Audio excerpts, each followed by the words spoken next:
Bismillahirrahmanirrahim. Bismillahirrahmanirrahim. Assalamualaikum warahmatullahi wabarakatuh. Syukur alhamdulillah kita masih dipertemukan kembali di channel ini.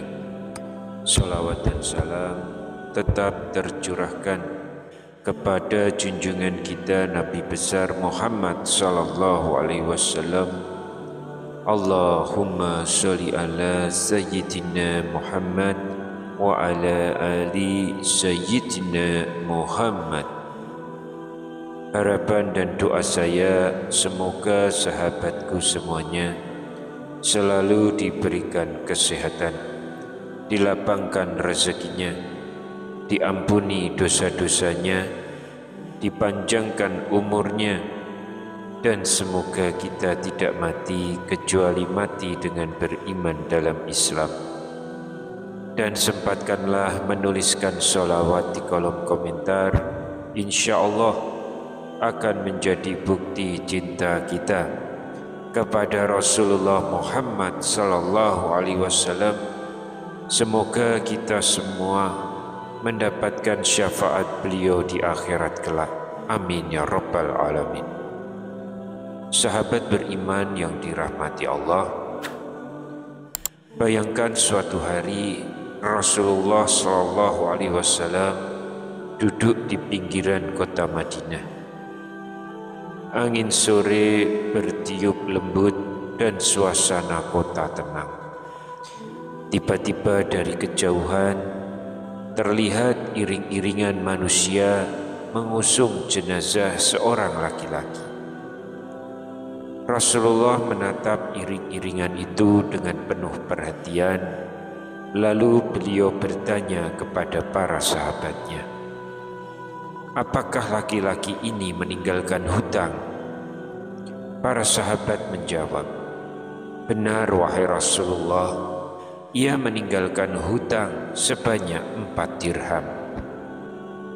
Mendengar itu Rasulullah sallallahu alaihi wasallam bersabda dengan sangat tegas, "Salatkanlah dia oleh kalian, karena aku tidak mau mensolatkan orang yang memiliki hutang lalu meninggal dan belum melunasinya."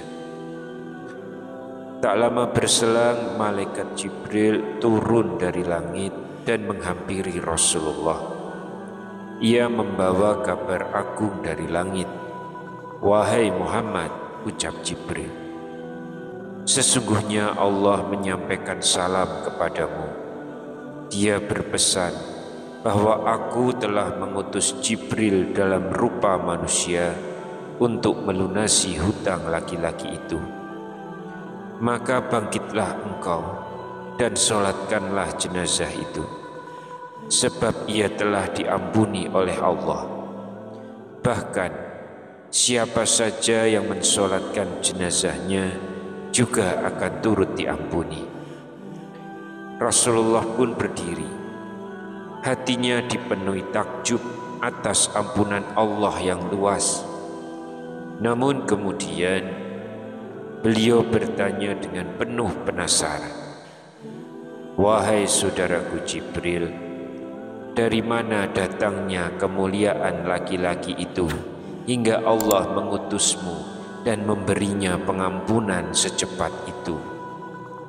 Jibril menjawab dengan tenang, "Wahai Rasulullah, sesungguhnya laki-laki itu setiap hari membaca surat Al-Ikhlas sebanyak 100 kali.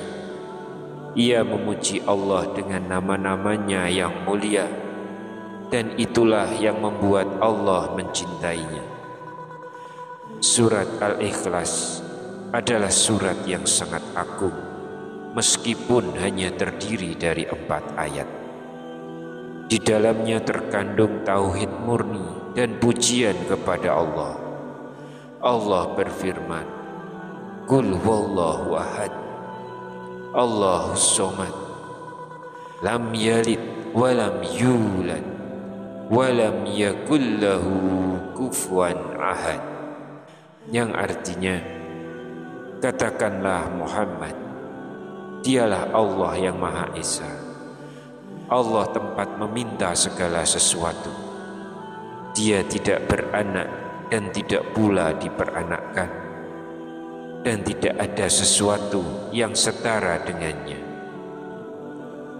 Rasulullah SAW juga bersabda, barang siapa membaca surat Al-Ikhlas 1 kali, maka ia seperti membaca sepertiga Al-Quran. Hadis riwayat Bukhari. Bayangkan, hanya dengan membaca 1 surat pendek ini, pahalanya luar biasa. Malaikat Jibril menjelaskan bahwa siapapun yang membaca surat Al-Ikhlas 1 kali saja dalam hidupnya, maka Allah akan memperlihatkan tempatnya di surga sebelum ia meninggal dunia.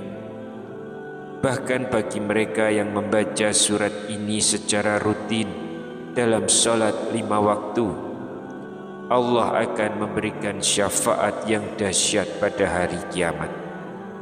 Mereka tidak hanya diselamatkan, tetapi juga bisa memberi syafaat kepada kerabat mereka yang telah divonis masuk neraka. Sahabat beriman, betapa banyak kemuliaan yang terkandung dalam surat ini. Namun, berapa banyak dari kita yang benar-benar merutinkannya setiap hari? Tak perlu banyak-banyak, cukup istiqomah membaca surat Al-Ikhlas sebanyak 100 kali sehari. Bayangkan, dengan amalan itu dosa kita diampuni, hutang kita bisa dilunasi secara tak terduga, bahkan kita bisa memperoleh syafaat di akhirat. Oleh karena itu, mari kita jadikan surat Al-Ikhlas sebagai bagian dari rutinitas harian kita. Saat pagi menyapa, sebelum tidur, atau usai sholat, luangkan waktu sejenak. Hadirkan hati dan bacalah surat ini dengan penuh keikhlasan dan cinta kepada Allah. Semoga Allah Subhanahu wa Ta'ala menjadikan kita ahli tauhid yang dicintainya, mengampuni dosa-dosa kita, dan memperlihatkan tempat kita di surga sebelum ajal menjemput. Amin ya rabbal alamin. Wallahu a'lam bishawab. Wassalamualaikum warahmatullahi wabarakatuh.